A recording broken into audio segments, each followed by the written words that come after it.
इंराजि 2024 मायथाइनि 2 अक्ट'बर बे गोथार बुब्लियाव महालया पार्बन फालिथायखौ लोब्बा लाखिनानै गुवाबारि गामिनि ब्रह्म मन्दिराव बेवहायनो गसाइगाव जिल्ला ब्रह्म धोरोम आफादनि गाहाय नेहाथारि मुस्रि रतन कुमार ब्रह्म बाबाबो बाहागो लाफैदों आरो जोंनि गसाइगाव जिल्ला आइजो आफादनि आफादगिरि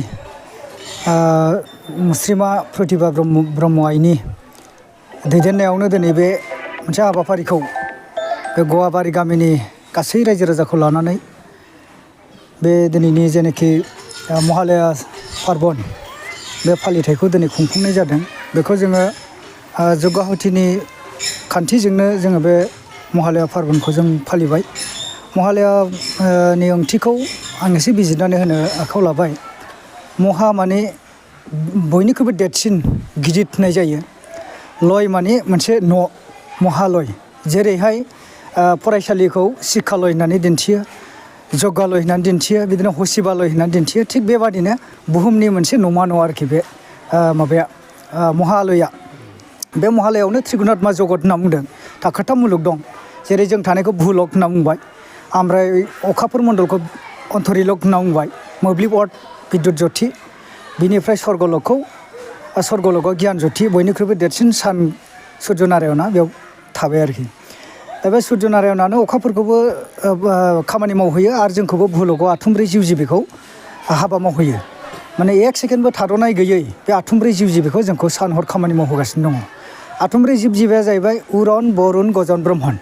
उरना जाहैबाय उरुनिया जिब बिरबायग्रा जिबिफोर, बरुना जाहैबाय गुदुं सिङाव थाग्रा दै सिङाव थाग्रा जिबिफोर, गजना जाहैबाय मुलि हारि बेन्दों बेनला बिफां लाइफां आबाद हिसाबै जोंनि जाग्रा आदारफोर, बे जाहैबाय गजन जाथिय'।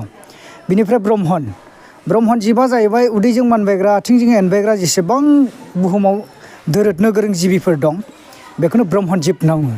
बे आथुमब्रै जिउ जिबिनि बे जोंनि भुलकआ थाखुलि। बे आथुमब्रै जिउ जिबिया बेयाव जोनोम जायो, देरो, लावो, थैयो, बेबायदि जायो आरोखि। दा दिनैनि नंगुबै जिथु श्राद्ध पार्बनबो होननाय जादों। श्राद्ध पार्बननि ओंथिया बेनो, बे आथुमब्रै जिउ जिबिया जों मिथिनो मोननाय मिथिनो मोनै गोबां रुंसारि जायो, गोबां गेदेमा सुबुंफोर रुंसारि जालाङो। बा जों दाखालि दैज्लां बोथोराव हालेवनाय समाव सानथ्र'हायै जिबसाजों अनिष्ट' खालामबाय। जों गारि सालायनायफ्रावबो गोबां जिबसा अनिष्ट' खालामो। जों हाबाफारि मावनायावबो माने जोंजों गोबां जिबफ्रा खहा जालांगासिनो दङ। दा बिदिनो गासै जिब बे आथुमब्रै जिउ जिबिनि रुंसारि जानायनिफोरनिनो दिनै मोनसे आद्य श्राद्ध होननानै जों बेखौ फालिनाय जायो ब्रह्मनि आइडिय'लजियाव बे। ओमफ्राय माखासे हिन्दु संस्कृतियावबा जों बेखौ मोनलायबाय जे माने महिषासुरनि श्राद्ध होनना बुंदों। नाथाय बेखौ जों बिजिरोब्ला बे जानोनो हाया आरोखि। खारन महिषासुराथ' दिनैबो थैयाखै। महिषासुरा दुर्गा फुजानि दशमी खालिसो थैगोन। दिनैनिफ्राय 10 दिनसो दङ, 10-11 दिन दं, बिथाङा थैगोन ना, नङा होमबा? अब्ला श्राद्धआ दिनै बोरैथो जाखो, नङा होमबा? ओंखायनो जों बेजों थाङा। जोंना जाहैबाय जोङो जिथु महालय बे गंसे न'मा न'नि बे गंसे न'निनो जों आथुमब्रै जिउ जिबि। आरो बे आथुमब्रै जिउ जिबिनि मादाव जोंनो बयनिख्रुइबो श्रेष्ठ जिब मानसि महरै जों बे आथुमब्रै जिउ जिबिखौ माने परिसालना खालामग्रा दैदेनग्रा मोनसे जों जिब। बे हिसाबै जों बिसोरनि मंगलार्थे जिब मंगलार्थे जों जे हाबा मावो, दिनै जिब मंगलार्थे हाबा मावनांगौबा जों मोनसे जग्गाहुतिनि खान्थिखौ मावनांगोन। बेहा मोनसे साइन्टिफिक पदार्थनि। दा बेनिखायनो जों जग्गनि गेजेरजों जों मिजिंथियो जोंनि बाताबरना शुद्धता जानानै आथुमब्रै जिउ जिबिया जाहाथे गोजोनै थांनानै थानो हायो।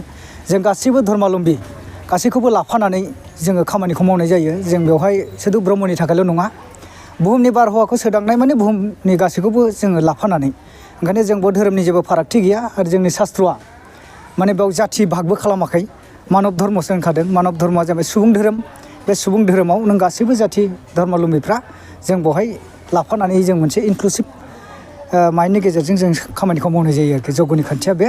बेनिखायनो फोरमायबाय जोङो महालया होनोब्ला जोङो बे गंसे न'निनो गासैबो जिब हिसाबै जों बिसोरनि मोजां खामानि मावनाय, बिसोरनि थांनानै थानायनि साननाय बे जोंनाव श्रेष्ठ जिबआव गोग्लैयो हिसाबै, आरो बिथांमोननि रुंसारि जालांनायखौबो जों श्रेष्ठ जिबआनो जिथु मावनांगौ बेखौबो जों मोनसे आद्य श्राद्ध हिसाबै दिनैनि बे जग्गनि गेजेरजों जों बेखौ मावफुंनाय जाबाय।